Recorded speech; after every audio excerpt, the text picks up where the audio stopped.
Wala nang maraming paligoy-ligoy pa, diretso sa punto na.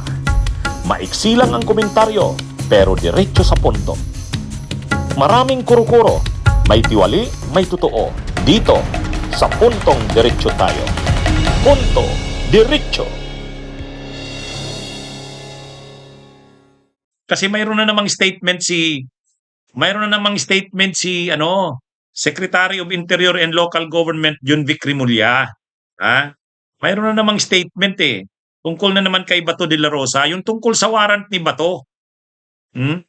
Ngayon, anong sabi ni Secretary John Vic? Kailan niya to sinabi? February 5. Sabi niya, si Ombudsman Rimulya daw, yung kapatid niya, what he saw was a communication within ICC which says that there might be an impending arrest warrant for Senator Bato de la Rosa.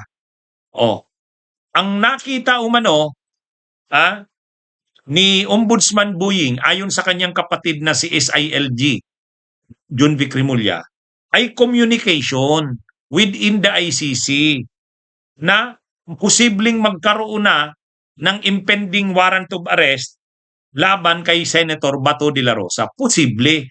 Pero hindi naman daw talaga warrant of arrest ang nakita ni Ombudsman Buying Rimulya.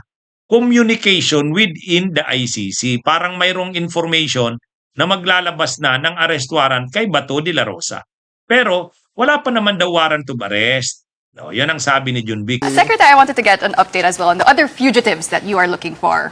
Senator Bato de la Rosa. He's not a fugitive. So he's not a fugitive. He's not. There's no warrant of arrest for him. Why did your brother say that there was an arrest warrant out? What was that about?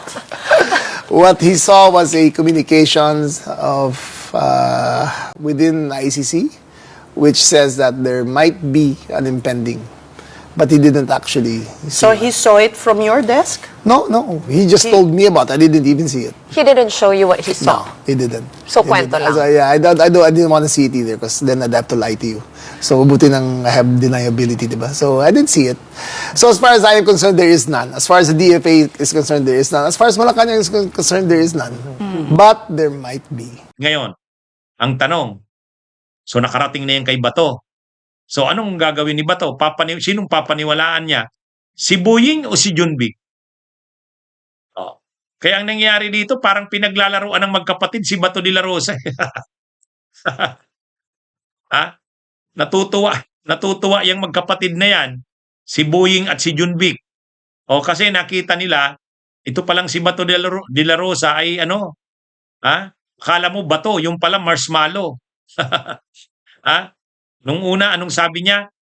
Anong sabi niya noon? Hindi siya natatakot sa ICC. Go ahead, make my day. Pati si Trillanes, sinabihan niya Pero ngayon, hindi pa nga malinaw kung may warrant of arrest, nagtatago na. Mayroon pa naman siyang mga trabaho sa Senado. Ang dami nang nangyayari sa Senado. Mula pa nung November 11 niya nawawala Mula pa yan na November 11. Sa February 11, pangatlong buwan na. Kasi November 11, December 11, January 11, February 11. Pangatlong buwan niya na, 90 days na siya. Sa February 11. Kaya, ano na ito? Kaya lang, dito sa sinabi ni SILG, Secretary of Interior and Local Government John Vic Rimulya, parang pinapaabutan si Bato na huwag ka muna magtago.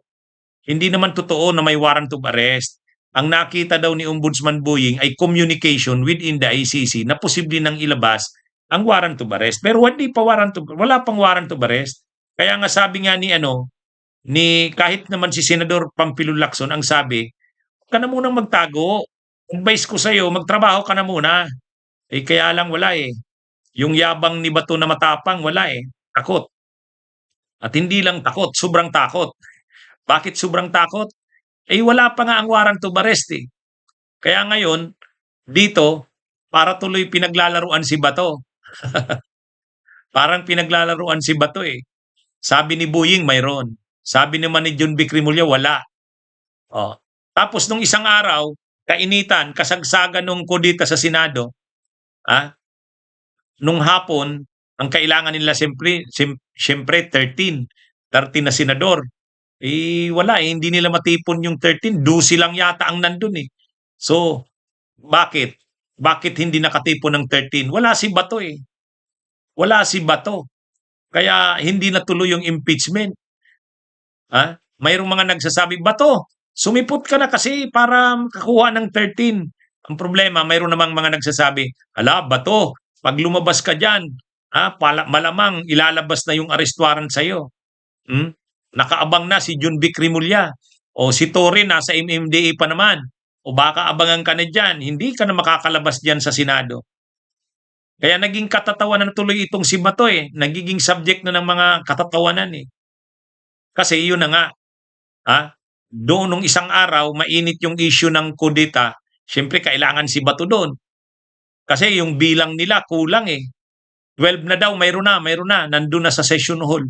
Ang problema, 13 ang kailangan. Wala si Bato. So ang inaasahan, lalabas si Bato para makakumpleto.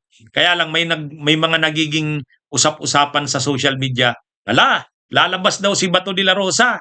O Senator SILG Junbic, abangan mo na. MMDA General Manager Torre, abangan nyo na.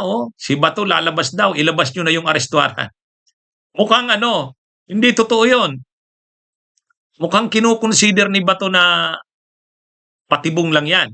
Yung mga sinasabi na yan ni Junbic na wala pa namang arrest warrant. Baka ang tingin ni Bato dyan, patibong lang yan para lumabas siya. Pero pag lumabas na siya, bigla siyang aarestuhin. Siguro iniisip ni Bato yun. Kaya ang nangyayari dito, parang pinaglalaruan na si Bato eh. Parang pinaglalaruan. Natatawa siguro itong magkapatid na ito, si Junbic at Boying. Tingnan mo si Bato, hindi na mapakali. Hindi na mapakali si Bato. Hindi na alam kung sinong papaniwalaan. Kung si Boying na ombudsman o si Junbic na secretary ng DILG. Nagsasabi si Boying, mayroon. Nagsasabi si Junbic, wala. O sinong papaniwalaan niya? Kung papaniwalaan niya si Junbic, paano kung biglang ilabas? Na-trap siya ngayon. Pero ngayon, medyo hindi na kayang idepensa ng Senado yung sweldo ni Bato eh. Kaya bibigyan na siya ng show cause order eh. Bibigyan na siya ng show cause, papadalhan na siya, bakit hindi i-hold yung sweldo niya? Bakit hindi ititigil yung sweldo niya? Magpaliwanag siya. Kaya lang hanggang daw ngayon, hindi alam kung paano isi-serve kay Bato. Siyempre, doon sa opisina niya yan. Kasi na rin eh, talagang mahirap na rin yung kalagayan na yan, nagsisweldo siya, tapos mayroon ng inisponsor na batas yung panukalang batas si Sandro Marcos doon sa Kamara. No work, no pay sa Kongreso. Ibig sabihin, sa House of Representatives man yan o sa Senate, ay sa House of Representatives, ang mga absent doon lagi, sila pulong. Dito naman sa Senado, nagtatago si Bato. Yun, silang mahahagip niya. Mahahagip ang mga Duterte sa no work, no pay. Bunyog, halikan na kasama ka. Bunyog, kapag buklod ay may pag-asa. Luzon, Visayas, Mindanao, isa ang pananaw. Sa bagong Pilipinas ang bunyog isisigaw. Bunyog, bunyog.